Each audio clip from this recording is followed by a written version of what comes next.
Hi hello ನಮಸ್ತೆ and good morning. ನಾನು ವರ್ಷದ ನೀವು ನೋಡ್ತಾ ಇದ್ದೀರಾ ಅರು ಅರ್ಫಾ ಪೆಟ್ಲಾಗ್ ಯೂಟ್ಯೂಬ್ ಚಾನಲ್. ಸ್ನೇಹಿತರೆ, ಇದು ಇದ್ದಕ್ಕಿದ್ದ ಹಾಗೆ ಇಷ್ಟು ದಿನ ಹಿಂದಿಯಲ್ಲಿ ವಿಡಿಯೋ ಮಾಡಿ ಅಚಾನಕ್ ಕನ್ನಡದಲ್ಲಿ ಮಾತಾಡ್ತಾ ಇದ್ದೀನಿ ಅಂತ ತಾವು ಅಂದ್ಕೊಂಡಿದ್ರೆ ತಮ್ಮ ಗೆಸ್ 100% ಸರಿ. ಯಾಕಂತ ಹೇಳಿದ್ರೆ ಇನ್ಮೇಲೆ ನಾನು ಮಾಡ್ತಿರ್ತಕ್ಕಂಥ ವಿಡಿಯೋಗಳನ್ನೆಲ್ಲವೂ ಕೂಡ ಕನ್ನಡದಲ್ಲೇ ಇರುತ್ತೆ. ತಮ್ಮ ಸಲಹೆಯಂತೆ ನಾನು ಕನ್ನಡದಲ್ಲಿ ವಿಡಿಯೋ ಮಾಡಲಿಕ್ಕೆ ಪ್ರಯತ್ನಿಸ್ತಾ ಇದ್ದೀನಿ. ಆದಷ್ಟು ನಿಮ್ಮ ಹರಕೆ ಆಶೀರ್ವಾದ ನನ್ನ ಮೇಲಿರಲಿ ಅಂತ ಹೇಳ್ತಾ, ನಮ್ಮ ಮನೆಯ ಹಿಂದಿನ ಚಿತ್ರದ ಒಂದು ಸುಂದರ ಪ್ರಕೃತಿಯ ನೋಟವನ್ನು ತಮಗೆ ತೋರಿಸ್ತಾ ಇದ್ದೀನಿ. ಇದ್ರೆ ಹಳ್ಳಿಲಿರಬೇಕು ಅಂತಾರಲ್ಲ, ಇದಕ್ಕೆ ನಮ್ಮ ಮನೆಯ ಹಿಂದಗಡೆ ಅಲ್ಪ ಇರೋ ಜಾಗದಲ್ಲೇ ತನ್ನ ಪೆಟ್ಸ್ಗಳನ್ನು ಸಾಕ್ಕೊಂಡು ತಮಗೆ ಮಾಹಿತಿಯನ್ನು ಕೊಟ್ಕೊಂಡು ಈ ವಿಡಿಯೋಗಳನ್ನು ಮಾಡ್ತಾಯಿದ್ದೀನಿ. ಆರಂಭಿಸೋಕ್ಕಿಂತ ಮುಂಚೆ ಮೊದಲನೇ ಕೇಜಲ್ಲಿರತಕ್ಕಂತಹ ನನ್ನ ಪ್ರೀತಿಯ ಕರಿ ಕಡಕ್ನಾಥ್ ಕೋಳಿ, ಇದು ನಮ್ಮ ತಮಿಳುನಾಡಿನ ಸ್ನೇಹಿತರೊಬ್ಬರು ಗಿಫ್ಟ್ ಕೊಟ್ಟಿರತಕ್ಕಂತಹ ಕೋಳಿಗಳು, ಸುಂದರವಾಗಿರತಕ್ಕಂಥ ಕೋಳಿಗಳು. ಸ್ನೇಹಿತರೆ, ಇದಕ್ಕೆ ನಾನು ಶುದ್ಧವಾದ ನೀರನ್ನು ಪ್ರತಿದಿನ ಮತ್ತು ಸಂಜೆ ಇಡ್ತೇನೆ.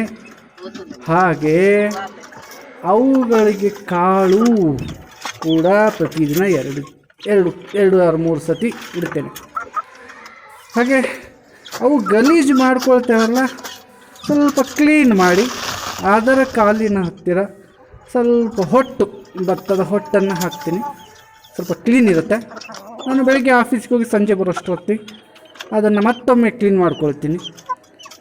ಹೀಗೆ ಈ ಕೋಳಿಗಳ ಆರೈಕೆ ಮಾಡ್ತೀನಿ. ಆದರೆ ಸ್ನೇಹಿತರೆ, 6-7 ತಿಂಗಳಾದರೂ ಈ ಕೋಳಿಗಳು ಮೊಟ್ಟೆ ಇಡ್ತಾ ಇಲ್ಲ ಅನ್ನೋದೇ ಬೇಜಾರು. ಸಲಹೆ ಏನಾದರೂ ಇದ್ದರೆ ಕೊಡಿ. ಇದು ಯಾಕೆ ಮೊಟ್ಟೆ ಇಡ್ತಾಯಿಲ್ಲ ಗೊತ್ತಿಲ್ಲ. ಅದ್ರ ಪಕ್ಕದಲ್ಲಿರುವಂಥವು ಅಮೇರಿಕನ್ ಸಿಲ್ಕಿ, ಅವಕ್ಕೂ ಅದೇ ರೊಟೆಟ್ಟು, ಶುದ್ಧ ನೀರು, ಕಾಳು, ಕಾಲಿನ ಹತ್ತಿರ ತಿರುಗಾಡಲಿಕ್ಕೆ ಗಲೀಜಾಗಬಾರ್ದು ಅಂತ ಭತ್ತದ ಹೊಟ್ಟನ್ನು ಹಾಕಿದ್ದೀನಿ. ಕಾಣ್ತಾ ಇದೆ, ನೋಡ್ತಾ ಇದ್ದೀವಿ ತಾವು ಕೂಡ. ಹಾಗೆ ಸ್ವಲ್ಪ ಅವಕ್ಕೆ ಕಾಳನ್ನು ಇಡಲಿಕ್ಕೆ ಅಂತ ಹೋದೆ. ಅವು ಕೂಡ ಚೆಕ್ ಮಾಡ್ತಾ ಇದ್ದಾವೆ, ಏನು ತುಂಬ ಇದೆ ಅನ್ನೋ ಥರ ತಿಂತಾ ಇದ್ದಾವೆ. ಏನಿಲ್ಲ, ಖಾಲಿ ಡಬ್ಬ. ಈಗ ಕಾಳನ್ನು ತುಂಬ್ಕೊಳ್ತೀನಿ. ಅದು ಸ್ವಲ್ಪ ಫುಡ್ಡನ್ನು ಹಾಕಿದರೆ ತುಂಬ ಖುಷಿ. ಆದರೆ ಏನು ಗೊತ್ತಾ, ಇವೆಷ್ಟು ತಿಂದರೂ ಮತ್ತೆ ತಿಂತಾನೆ ಇರುತ್ತೆ. ಹಂಗೆಲ್ಲ ಹೇಳ್ಬಾರ್ದು, ಅವು ಹೊಟ್ಟೆ ನೋವು ಬಂದ್ಬೋದು. ನೋಡಿ, ರೊಟ್ಟಿ ತುಂಬ ಪ್ರೀತಿಯಿಂದ ನೋಡ್ಕೊಳ್ತಾ ಇದ್ದೀನಿ. ಯಾರು ದೃಷ್ಟಿ ಬಿಡಬಾರ್ದು. ನಿಮ್ಮ ಲೈಕ್ ಸಬ್ಸ್ಕ್ರೈಬ್ ಬೀಳಿ, ಅದು ದೃಷ್ಟಿ ಬಿಡಬಾರ್ದು. ನೋಡಿ ಸ್ನೇಹಿತರೆ, ಚೆನ್ನಾಗಿದೆ ಅಲ್ಲ ನೀರು, ಶುದ್ಧವಾದ ನೀರು. ಅದಕ್ಕೆ ಮಲ್ಟಿವಿಟಮಿನ್ ಮಿಕ್ಸ್ ಮಾಡಿ ಕೊಡ್ತೀನಿ, ಶಕ್ತಿ ಇರಲಿ ಅಂತ. ನಿಮಗಿದು ಗೊತ್ತಿದೆಯೋ ಇಲ್ಲೋ ಗೊತ್ತಿಲ್ಲ. ಅದನ್ನು ಇನ್ನೊಮ್ಮೆ ವಿಡಿಯೋ ಮಾಡಿ ಯಾವ ಮೆಡಿಸನ್ನ ಎಷ್ಟನ್ನು ಕೊಡ್ತಾಯಿದ್ದೀನಿ ಕೋಳಿ ಮರಿಗಳಿಗೆ ಅನ್ನೋಂಥದ್ದು ನಿಮಗೆ ಸಪ್ರೇಟಾಗಿ ಒಮ್ಮೆ ವಿಡಿಯೋ ಮಾಡ್ತೀನಿ, ಖಂಡಿತ ಮಾಡ್ತೀನಿ. ಮಾಡಲೇಬೇಕು. ಯಾಕಂದರೆ ಡೈಲಿ ಒಂದೊಂದು ವಿಡಿಯೋ ಕೊಡಲಿಲ್ಲ ಅಂದರೆ ನನಗೂ ಕೂಡ ಓಡಬೇಕಲ್ರಿ ಚಾನಲ್ಲು. ಅದಕ್ಕೋಸ್ಕರ ತುಂಬ ಸುಂದರವಾಗಿದೆ ಅಲ್ಲ, ಬ್ಲ್ಯಾಕ್ ಸಿಲ್ಕಿ, ವೈಟ್ ಸಿಲ್ಕಿ. ಇನ್ನೊಂದು ಕೇಜಲ್ಲಿ ಸೇಮ್ ಹಾಸಿಲ್ನ ಕ್ರಾಸ್ ಬೀಡು ಜೊತೆಗೆ ಪೆನ್ಸಿಲ್ ಶೇಡ್ ಕಡಕ್ನಾಥ್ ಹುಂಜ. ಎಲ್ಲರೂ ಹೇಳಿದ್ರು ಕಡಕ್ನಾಥ್ ಅಲ್ಲ ಕಣವಳು, ಅದು ಯಾಕೆ ಹಿಂಗಿದೆ, ಎಲ್ಲ ಕರ್ರಗಿರ್ಬೇಕು ಕೋಳಿ ಅಂತ. ಅಯ್ಯೋ ಇಲ್ಲ ಸ್ವಾಮಿ, ಕಡಕ್ನಾಥು. ಅದಕ್ಕೆ ಪೆನ್ಸಿಲ್ ಶೇಡ್ ಅಂತ ನಾವು ಕರಿತೀವಿ. ಇವಕ್ಕೂ ಕೂಡ ಸ್ವಲ್ಪ ಮಿಕ್ಸ್ ಹಾಕ್ತಾ ಇರ್ತೀನಿ. ಖಾಲಿ ಆಗಿದೆ, ಅವಕ್ಕೂ ಕೂಡ ಕಾಳು ಹಾಕ್ತೀನಿ.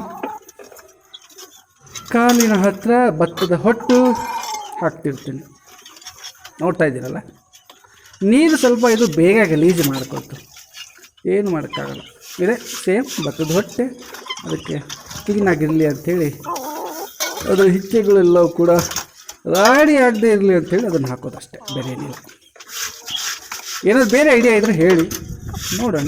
ಕಾಮೆಂಟಲ್ಲಿ ಹಾಕಿ, ಫೋನ್ ಮಾಡಿ ಹೇಳಬೇಡಿ. ತುಂಬ ಜನ ಕಾಮೆಂಟ್ ಹಾಕಿದೆ ಫೋನ್ ಮಾಡಿ ಹೇಳ್ತೀರಿ, ಹಂಗೆ ಮಾಡಬೇಕಿತ್ತು ಕಣ, ಹಿಂಗೆ ಮಾಡಬೇಕಿತ್ತು ಕಣ ಅಂತ ಹಾಕಿ. ಸರ್ ಇದು ಕಾಳು ಸ್ವಲ್ಪ ಸ್ಪೆಷಲ್ ಇದೆ. ಏನಕ್ಕೆ ಅಂತ ಹೇಳಿದ್ರೆ, ಇವಕ್ಕೆ ಹಸಿಲಿಗೆ ಸ್ವಲ್ಪ ಪ್ರೋಟೀನ್ ಸಿಗಲಿ ಅಂಥೇಳಿ ಒಣ ಮೀನಿನ ಪೌಡ್ರ್ ಹಾಕ್ತಾ ಇರ್ತೀನಿ. ತುಂಬ ಚೆನ್ನಾಗಿ ತಿಂತೆ. ಆಷಾಢ ಶ್ರಾವಣ ಅಂತೇಳಿ ಯಾರು ಚಿಕನ್ ಮಟನ್ ತಿನ್ನಲ್ಲ ಅಂತ ಗೊತ್ತು, ಅವ್ರು ಹಾಕ್ತೀವಿ. ಇದೇನಪ್ಪ ಇದು ಇಂಥ ಫುಡ್ ಕೊಡ್ತಾ ಇದ್ದೀನಿ ಅಂತ ನೀವು ಅಂದ್ಕೊಂಡಿದ್ರೆ. ಮೊಲಗಳು ಈ ಪ್ರಾಣಿ ಪ್ರಪಂಚದಲ್ಲಿ ನನಗೆ ತುಂಬ ತೃಪ್ತಿ ತರುವಂತಹ ಏಕೈಕ ಜೀವಿ ರ್ಯಾಬಿಟ್ಸ್, ಮೊಲ. ನನ್ನ ಬಳಿ ನ್ಯೂಜಿಲೆಂಡ್ ವೈಟ್ ಇದೆ, ನೋಡ್ತಾ ಇದ್ದೀರಿ. ಟೈಗರ್ ಜೆಂಟ್ ಮೊಲ ಇದೆ, ನೋಡ್ತಾ ಇದ್ದೀರಿ. ಬ್ಲ್ಯಾಕ್ ಜೆಂಟ್ ಮೊಲ ಇದೆ, ಅದನ್ನು ನೋಡ್ತಾ ಇದ್ದೀರಿ. ಮೂರು ತುಂಬ ಸುಂದರವಾಗಿದೆ. ಬಟ್ ಇವು ಮರಿ ಹಾಕ್ತಿಲ್ಲ ಅನ್ನೋದೇ ನನಗೂ ಒಂದು ಟೆನ್ಷನ್. ಕೋಳಿ ಮೊಟ್ಟೆ ಇಡ್ತಾ ಇಲ್ಲ, ಮೊಲ ಮರಿ ಹಾಕ್ತಾಯಿಲ್ಲ. ಬಟ್ ಮೊಲ ಮರಿ ಹಾಕ್ತಾಯಿಲ್ಲ ಅಂತ ನಿಮ್ಮ ಹತ್ರ ಕಂಪ್ಲೇಂಟ್ ಮಾಡೋಕ್ಕಾಗಲ್ಲ. ಯಾಕಂದರೆ ನನ್ನ ಬಳಿ ಇರೋಂಥ 3 ಮೊಲಗಳು ಗಂಡು, ಇನ್ನೇನು ಮರಿ ಹಾಕ್ತಾವೆ. ಹೆಣ್ಣು ಮೊಲ ಇದ್ದು ಸತ್ತೋಯ್ತು. ಅಂದಾಗೆ ನೀರು ಇವುಗಳಿಗೂ ಜಾಸ್ತಿ ಕುಡಿಯಲ್ಲ, ನೀರು ಯಾಕೆ ಹಿಡ್ತೀಯ ಅಂತಾರೆ. ಅದು ನೀರು ಇಡಲೇಬೇಕು. ಮೊಲಗಳಿಗೆ ನಾನು ಫುಡ್ ಕೊಟ್ಟನಲ್ಲ, ಇದೇ ಫುಡ್ಡು. ಇದೇನಪ್ಪ ಪೇಣ ಇದ್ದಂಗಿದೆ, ಹಸುಗಳಿಗೆ ಹಾಕೋ ಫುಡ್ ಅಂದ್ಕೊಂಡ್ರೆ ಅದು ತಪ್ಪು. ರ್ಯಾಬಿಟ್ಸ್ಗೆ ಅಂತಲೇ ಹೇಳೋದು ಪೆಲೆಟ್ಸ್ಗಳು. ಆ ಪೇಣನ ಅದ್ರ ಜೊತೆ ಸ್ವಲ್ಪ ಗೋಧಿ ಬೂಸ, ಅಕ್ಕಿ ಹಿಟ್ಟು, ಹೀಗೆ ಕಡಲೆ ಕಾಳು ನುಚ್ಚು ಇವೆಲ್ಲ ಮಿಕ್ಸ್ ಮಾಡಿ ಸ್ವಲ್ಪ ನೀರು ಹಾಕಿ ಬೇಯಿಸಿ ಅದನ್ನು ಫುಡ್ ಥರ ತಯಾರಿ ಮಾಡಿ, ಅಂದರೆ ಗಟ್ಟಿ ಚಟ್ನಿ ಥರ. ಗಟ್ಟಿ ಚಟ್ನಿ ಹೇಗಿರುತ್ತೆ ಹೇಳ್ರಿ, ಆ ಥರ ತಯಾರು ಮಾಡಿ ನನ್ನ ಮೊಲಗಳಿಗೆ ನಾನು ಕೊಡ್ತೀನಪ್ಪ. ಅದಕ್ಕೆ ತಿನ್ನುತ್ತೋ ಇಲ್ವೋ ಅಂತ ನೀವು ಅಂದ್ಕೊಂಡಿದ್ರೆ ಅದು ತಪ್ಪು. ಎಷ್ಟು ಚೆನ್ನಾಗಿ ತಿಂತದೆ ಅಂದರೆ ನೀವು ನೋಡ್ತೀರಿ, ನೆಕ್ಸ್ಟ್ ಟೈಮ್ ಗೊತ್ತಾಗುತ್ತೆ ನೋಡಿರಿ. ಈ ಥರ ಸ್ವಲ್ಪ ಗಟ್ಟಿ ಚಟ್ನಿ ಥರ ಇರಬೇಕು, ತೀರ ಮೃದು ಇರಬಾರ್ದು, ಅಂದರೆ ನೀರಂಗಿರಬಾರ್ದು, ತೀರ ಗಟ್ಟಿಯಾಗಿರಬಾರ್ದು.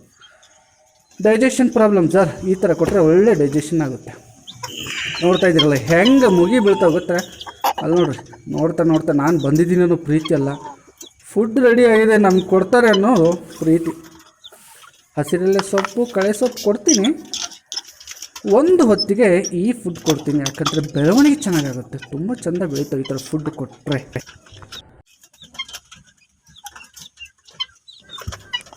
ನೋಡಿ ಹಿಂಗೆ ತಿಂದಾವ ಅಂತ ಹೇಳ್ಬಿಟ್ಟು.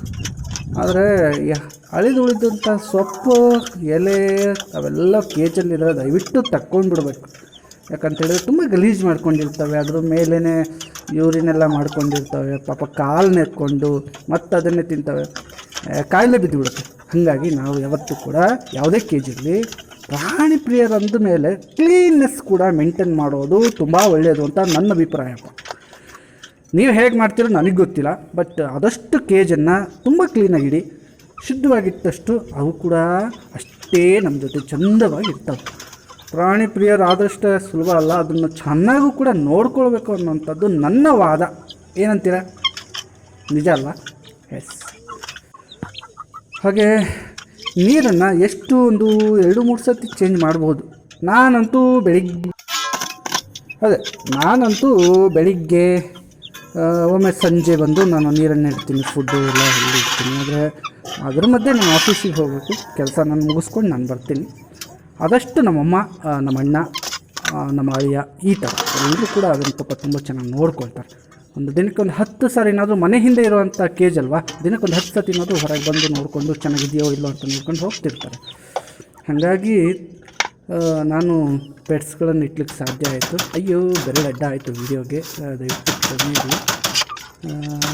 ನಾನು ಮತ್ತೆ ವೀಡಿಯೋ ಮಾಡಲಿಕ್ಕೆ ಅದಕ್ಕೆ ನನಗೂ ಕೂಡ ಸ್ವಲ್ಪ ಟೈಮ್ ತಗೋತೀನಿ. ಓಕೆ, ಅಡ್ಡಿಲ್ಲ ನೋಡಿರಿ. ಈ ಥರ ನಾನು ಕ್ಲೀನಿಂಗು ಕೂಡ ಮಾಡ್ತಿರ್ತೀನಿ, ಆವಾಗವಾಗ ಈ ಥರ ಫುಡ್ಡು ಕೂಡ ಕೊಡ್ತಿರ್ತೀನಿ. ನಾನು ಫುಡ್ಡು ಕೊಡದೆ ಕೇಜನ್ನು ಕ್ಲೀನ್ ಮಾಡೋಕ್ಕೆ ಹೋದೆ ಅಂತ ಇಟ್ಕೊಳ್ಳಿ, ನನಗೆ ಕ್ಲೀನ್ ಮಾಡಲಿಕ್ಕೆ ಕೊಡೋಲ್ಲ. ಹಾಗಾಗಿ ಒಂದು ಸೈಡಿಗೆ ಫುಡ್ ಕೊಟ್ಬಿಟ್ಟು ಸೈಡಿಗೆ ನಿಧಾನಕ್ಕೆ ಕ್ಲೀನ್ ಮಾಡಿ ಬ್ರಷ್ ತೊಗೊಂಡು ಬೆಳಗ್ಗೆ ನಾನು ಬ್ರಷ್ ಮಾಡೋದ್ರ ಜೊತೆ ಕೇಜಿಗೂ ಕೂಡ ಬ್ರಷ್ ಮಾಡ್ತೀನಿ ಅನ್ನೋದು ನೀವು ನೋಡ್ತಾ ಇದ್ದೀವಿ. ಬಟ್ ಸ್ವಚ್ಛಂದವಾಗಿಡೋದು ನನಗೆ ಅದೇ ಇಷ್ಟ. ನೋಡಿ, ಸ್ವಲ್ಪ ಎಲ್ಲ ಗಲೀಜೆಲ್ಲ ಕೆಳಗೆ ಬಿದ್ದಿದೆಯಲ್ಲ, ಅವನ್ನೆಲ್ಲ ನಾನು ನೀರು ಹಾಕ್ಬಿಟ್ಟು ವಾಶ್ ಮಾಡ್ತೀನಿ, ಡೆಟಾಲ್ ಹಾಕಿ. ಹಾಗಿದ್ರೆ ಗುರು ಪೆಟ್ಗಳನ್ನ ಇಡಲಿಕ್ಕಾಗುತ್ತೆ, ಚೆನ್ನಾಗಿ ನೋಡ್ಕೊಳ್ಳಿಕ್ಕಾಗುತ್ತೆ. ನಿಮ್ಮ ಮನೆಯಲ್ಲೂ ಕೂಡ ಸುಮಾರು ಪೆಟ್ಗಳನ್ನು ಸಾಕಿರ್ತೀರಿ, ಆದಷ್ಟು ಸಾಕಿರ್ತಾರೆ. ಒಂದು 90% ಆದರೂ ಪ್ರಾಣಿ ಪ್ರಿಯರಿದ್ದೇ ಇರ್ತಾರೆ ಅಲ್ವಾ. ನೋಡಿ, ಕಸ ಕಡ್ಡಿ ಅದನ್ನು ನೀರೆಲ್ಲ ಕ್ಲೀನ್ ಮಾಡ್ಕೊಂಡ್ಬಿಟ್ರೆ ಆದಷ್ಟು ನನ್ನ ರೆಸ್ಪಾನ್ಸಿಬಿಲಿಟಿ, ಮಾರ್ನಿಂಗ್ ರೆಸ್ಪಾನ್ಸಿಬಿಲಿಟಿ ಮುಗಿಯುತ್ತೆ. ಸೂಪರ್ ಅಲ್ಲ, ಚೆನ್ನಾಗಿದೆ. ಕೇಜ್ ಬಗ್ಗೆ ನಾನು ವೀಡಿಯೋ ಮಾಡ್ತೀನಿ ಇನ್ನೊಮ್ಮೆ. ಓಕೆ ಫ್ರೆಂಡ್ಸ್, ಈಗಾಗಲೇ ತುಂಬ ಟೈಮ್ ಆಗಿದೆ, ನಾನು ಕೂಡ ಆಫೀಸಿಗೆ ಹೊರಟಿದ್ದೀನಿ. ಮತ್ತೊಮ್ಮೆ ಇನ್ನೊಂದು ವೀಡಿಯೋಲಿ ನಾನು ಸಿಗ್ತೀನಿ. ಅಲ್ಲಿವರೆಗೂ ಟೇಕ್ ಕೇರ್, ಬಾಯ್ ಬಾಯ್.